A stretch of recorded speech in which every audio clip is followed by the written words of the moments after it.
전범 기업은 한 푼도 안 내. 일본 완승 최악의 결과다. 야, SBS의 헤드라인이 자극적입니다. 최악의 결과. 어떤 일이 벌어졌는지 다들 아시죠? 한숨밖에 안 나오는 그런 일이 벌어졌어요. 3.1절 기념사에서부터 알아봤지만 이 인간은 대한민국 대통령이 아니고 이 정부는 대한민국 정부가 아닙니다. 자, 피해자들이 피해자 지원재단 기금에 일본 기업 참여가 없다는 게 가장 큰 문제다. 심각한 게 뭐냐면 대한민국 대법원이요, 일본 기업에게 배상하라라고 판결을 내렸습니다. 그런데 일본 기업이 다 빠졌습니다. 배상과 보상의 차이가 있어요. 제가 많이 말씀드렸습니다. 배상과 보상의 차이가 있는데, 보상은 야, 얘가 좀 손해봤으니까 네가 좀 손해를 메꿔줘. 이게 보상이에요. 피해 보상. 자, 배상은요, 네가 잘못했으니까 그 잘못을 인정하는 대가로 무언가를 지불해가 배상입니다. 그러니까 보상은 잘못하지 않았어도 할 수 있는 게 보상이에요. 배상은요, 잘못했기 때문에 메꿔줘야 되는 것, 그걸 배상이라고 합니다. 그런데 일본 기업이 전부 다 빠졌다? 이건 배상이 안 되는 거예요. 대한민국 기업이 잘못했습니까? 아니잖아요. 지금 이 얘기예요. 가장 중요한 배상과 보상의 차이가 지금 이 정부가 놓치고 있는 것. 그런데 이 정부는 법 전문가들입니다. 모를까요? 알아요. 압니다. 그런데 이렇게 하는 거예요. 자, 한일 경제단체들이 공동 조성하기로 했다는 기금, 이걸로 이제 보상을 하겠다. 배상이 아닙니다. 한국재단이 일본 강제징용 피해자의 판결금 등 지급한다. 자, 왜? 도대체 왜? 이유가 뭡니까? 1965년 박정희가 돈 가져갔잖아. 그걸로 돈 번 기업들, 성장한 기업들 있잖아. 대표적으로 포스코 있잖아. 우리가 준 돈으로 그렇게 성장했으니 니네가 강제징용 이거 돈 주면 되겠네. 일본 극우의 논리를 그대로 윤석열 정부는 가져다가 씁니다. 세계일보 김예진 기자가 강제동원 피해배상금 정부재단이 지급, 한일관계 높은 차원으로 발전, 이렇게 써놨어요. 정부 입장 전문을 한번 볼 건데 배상금을 지급한다라는 얘기가 나오지는 않습니다. 왜냐? 얘네들은 법 전문가예요. 그래서 배상과 보상의 차이를 누구보다 잘 알고 있는 놈들입니다. 그런데 배상금을 지급한다라는 말이 나올까? 의심스러워서 전문을 한번 살펴봤습니다. 자, 정부 입장 발표문 전문이에요. 2018년 10월과 11월 일제강점기 강제징용 사건에 대한 대법원 판결 이후 2019년 7월 일본의 수출 규제가 발표되었습니다. 그리고 지소미아 종료를 통보했습니다. 그리고 코로나19 발생 이후 인적 교류 단절 등으로 경색된 한일 관계는 사실상 방치되어 왔습니다.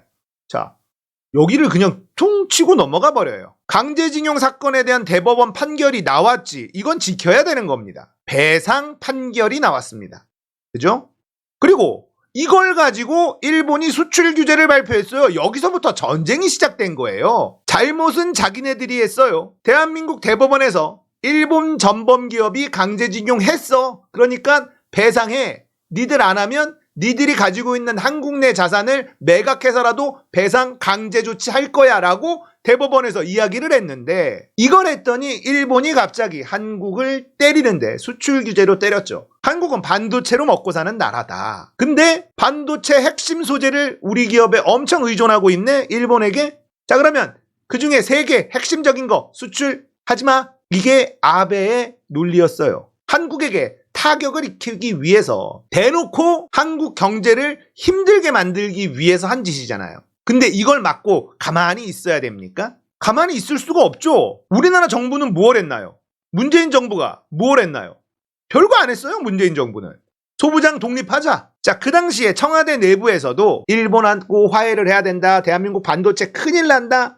난리 났었는데 문재인 대통령이 여기가 기회다. 여기서 물러나면 미래가 없다. 굉장히 강하게 소부장 독립을 주장했다고 합니다. 우리나라가 만들 수 있는 거 어디까지 기술 와 있는지 체크하고 수입 다변화 관련돼서도 알아보고 일본의 말도 안 되는 전쟁 선포에 우리도 응수를 한 거예요. 그렇다고 우리가 일본에게 무슨 제재를 했느냐? 그것도 안 했습니다. 다만 국민들이 열받아서 일본 불매 운동을 했죠. 그러면서 일본 자동차가 폭락을 하고 유니클로라든지 일본 맥주가 엄청 안 팔리는 이런 일이 발생을 했어요. 그리고 실제 결과적으로 이 소부장 수입 규제, 수출 규제로 타격은 누가 입었느냐? 일본이 입었습니다. 우리는 별다른 타격을 입지 않았어요. 일본과의 관계가 경색이 된 이유는 문재인 정부 때문이 아니라 일본 때문입니다. 그런데 문재인 정부가 한일 관계를 망쳤다.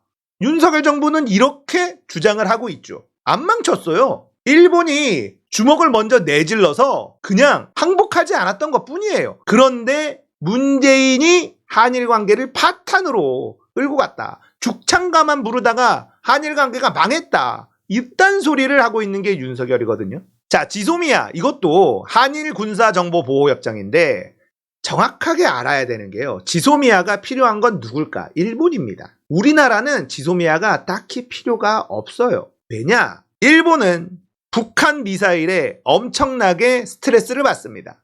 우리나라보다 훨씬 더 많은 스트레스를 받아요. 우리는 북한 미사일에 별 스트레스를 안 받아요. 왜냐면 얘네들이 고고도 미사일을 쏜단 말이에요. 대륙간 탄도미사일 이런 거 쏴. 이게 남한을 상대로 쏘는 게 아니란 말이에요. 미국을 상대로 쏜다고. 장거리 미사일. 한국인들이 북한이 미사일을 쐈다. 그럼 아, 쐈구나. 일상에 아무 지장이 없어요. 그런데 일본은 미사일이 쐈다. 북한이 미사일 쐈다 그러면 뉴스가 하루 종일 북한 미사일 소식이 막 나옵니다. 그만큼 북한의 미사일에 대한 정보 일본이 더 원해요. 그런데 우리가 더 정확한 정보를 알 수 있단 말이에요. 지리적으로 훨씬 가까우니까. 그러니까 한일 군사정보보호협정은 일본이 강하게 원하는 거예요. 우리는 없어도 상관없습니다. 미국의 정보력이 있고 한국의 정보력이 있기 때문에 지소미아는 우리에게 크게 도움이 안 돼요. 이걸 종료 통보한 게 문재인 정부 들어서 한 유일한 공격이죠. 왜 지소미아를 종료하려고 했습니까? 일본이 아프다는 걸 문재인 정부가 알았었기 때문에. 니들이 우리한테 이런 공격을 해? 좋아, 그러면 우리 지소미아 종료할 수 있어? 이걸 했는데 일본이 종료해봐. 콜? 종료한 거예요. 우리한테는 아무런 손해가 없고 일본한테는 손해가 가는 그게 바로 지소미아였던 겁니다. 일본이 한일 관계를 경색시킨 장본인이에요. 자, 이런 상황에서 윤석열 정부가 출범했는데요. 강제징용 피해자 측의 의견을 존중하면서 한일 양국의 공동이익에 부합하는 합리적 해결 방안을 마련하기 위해 노력해 왔대요. 자, 정부는 여러 가지 협의한 결과 강제징용 대법원 판결 관련 다음과 같은 방안을 발표합니다. 행정안전부 산하 일제강동 동원 피해자 지원재단이 판결금 및 지연이자를 지급할 예정이다. 자, 여기에는 배상을 지급한다는 내용이 없죠. 역시나 법 전문가들이기 때문에 배상금을 재단에서 지급한다라는 말을 쓰지 않았습니다. 자, 이 재단은 강제징용 관련 여타 소송이 원고 승소로 확정될 경우 판결금 지연이자 역시 원고분께 지급할 예정입니다. 근데 이 재단은 뭐다? 한국이에요. 한국이 만든 재단.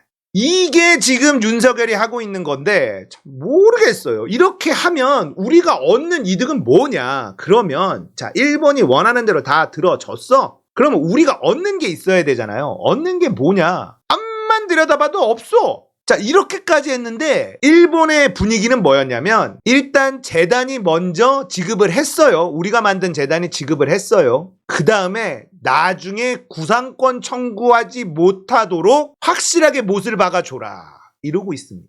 대환영하는 게 아니라 이거 정권 바뀌면 재단이 먼저 쓴 돈 일본이 이제 니들이 이제 갚어라고 구상권 청구할 수도 있는 거 아니냐? 돌이킬 수 없도록 불가역적 박근혜 때 위안부 합의하듯이 이런 얘기를 하고 있는 게 일본 놈들이라는 겁니다. 황당하죠. 이렇게까지 굴욕적으로 다 들어줬는데 하나 더 내놔라 이러고 있어요. 일본은 1965년에 박정희한테 우리가 배상했잖아. 그걸로 퉁쳐야지 왜 개개인까지 다 배상하라고 그래. 자, 이런 논리를 펴는 친일파적인 마인드를 가진 사람들이 있습니다. 그런데 일본은 개개인에게 배상한 게 중국, 미국 있어요.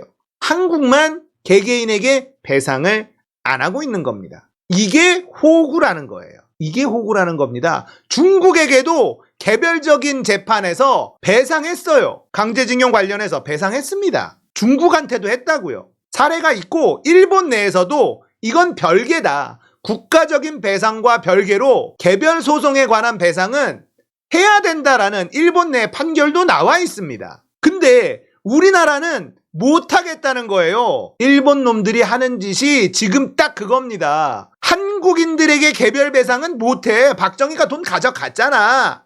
국가 배상했잖아. 이 논리를 계속 펴고 있는데 중국인들한테는 한 적이 있어요. 이런 개호구짓을 윤석열 정부가 하고 있는 겁니다. 중국인들한테 개별 배상했으면서 왜 한국인들한테는 개별 배상하지 않느냐라고 목소리를 높여도 모자랄 판에 알았어. 배상 안 하도록 해줄게. 우리가 재단 만들어서 돈 해결할게. 자, 그러자 피해자들은 뭐예요? 돈 때문이야? 우리가 거지야? 배상은 뭐야? 잘못을 인정한다라는 의미가 들어있는 거예요. 그런데 이 전범 기업이 똑 빠지면 잘못을 인정한다가 없어지는 겁니다. 일본은 잘못한 적 없다라고 주장을 하고 있고 대한민국 정부가 그걸 인정해주고 있는 게 지금의 현실이라는 겁니다. 환장할 노릇인 거죠. 검사 시절 룸사롱에서 처마시고 술값을 늘상 기업체에 떠넘기던 버릇이 남아서 강제징용 배상금도 기업체에 떠넘기는 게 뭐가 문제인지 모르는 갑제. 김빙삼. 배상이 뭔지를 이해하면 이 일이 얼마나 말도 안 되는 건지 쉽게 이해할 수가 있습니다.